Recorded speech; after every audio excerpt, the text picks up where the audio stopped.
കൊല്ലംകാരാണ്. കൊല്ലത്തിൽ ഏത് സ്ഥലത്തിന്റെ പേര് പറഞ്ഞാലും ഭയങ്കര കമന്റും ഭയങ്കര ലൈക്കുമാണ്. അത് എന്തായാലും അതിന്റെ പവർ സമ്മതിച്ചു. കൊല്ലം അഞ്ചലം മൂട് അല്ലേ? അപ്പൊ അവിടെ നിന്ന് വന്നൊരു കസ്റ്റമറാണ്. ഇവർ ഇങ്ങോട്ട് എന്നെ വിളിച്ച് പറഞ്ഞിട്ടാണ് പോണത്. നിങ്ങളൊരു ഫീഡ്ബാക്ക് പറയാം, നിങ്ങളൊരു വീഡിയോ എടുക്കണം എന്ന് പറഞ്ഞിട്ടാണ് പോണത്. അപ്പൊ എന്തായാലും അത് കേൾക്കാനായിട്ട് ഒരു ആഗ്രഹം ഒരു ആകാംക്ഷയുണ്ട് നമുക്ക്. ചേച്ചി, അപ്പൊ കൊല്ലത്ത് ആദ്യമായിട്ടാണ് വരുന്നത്? വീഡിയോ കാണാൻ ആരെങ്കിലും ഉണ്ടല്ലേ? സ്ഥിരം കാണുന്ന ആൾക്കാരാണ് അല്ലേ? അപ്പോ ഇൻസ്റ്റാഗ്രാം കൊണ്ട് വന്നാണ് അല്ലേ? എങ്ങനെയുണ്ടായിരുന്നു?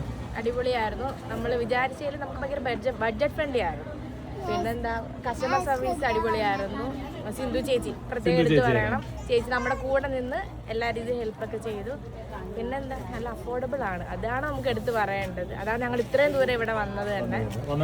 വന്നതിന്റെ തീർച്ചയായിട്ടും എല്ലാം അടിപൊളിയായിരുന്നു. കളക്ഷനൊക്കെ നല്ല കളക്ഷൻ അവിടുത്തെ കൊല്ലത്തിലുള്ള നിങ്ങളുടെ കൂട്ടുകാരോടൊക്കെ പറയണം. അതെ, വന്നതിന്റെ ഗുണം ഉണ്ടായിരുന്നു അല്ലേ? അപ്പൊ എന്തായാലും കൊല്ലത്തില് അഞ്ചലാം മൂടുന്ന് ഇവരെ അറിയുന്നവരുണ്ടെങ്കിൽ ഒന്ന് കമന്റ് ചെയ്യുക. ഇത്രയും പേര് എത്തിയിരിക്കുന്നത് ട്രെയിനിലാണ് വന്നത്. എവിടെ ഇറങ്ങി? ഒറ്റപ്പാലം, തൃശ്ശൂർ ഇറങ്ങിയത്. അവിടെ ഇറങ്ങാൻ ഒറ്റപ്പാലമാണ് അറിയാണ്ടായിരുന്നു അല്ലേ?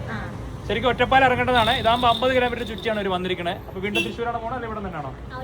ഒറ്റപ്പാലം. അപ്പൊ വീണ്ടും ഒരു ഒറ്റപ്പാലം പോകണം. ഒറ്റപ്പാലം 7 കിലോമീറ്ററിൽ നമുക്ക് വരാൻ പറ്റും. ഡൗട്ട് എന്തെങ്കിലും താഴേക്കാണ് നമ്പറിൽ വിളിച്ചു നോക്കിയാ കേട്ടോ.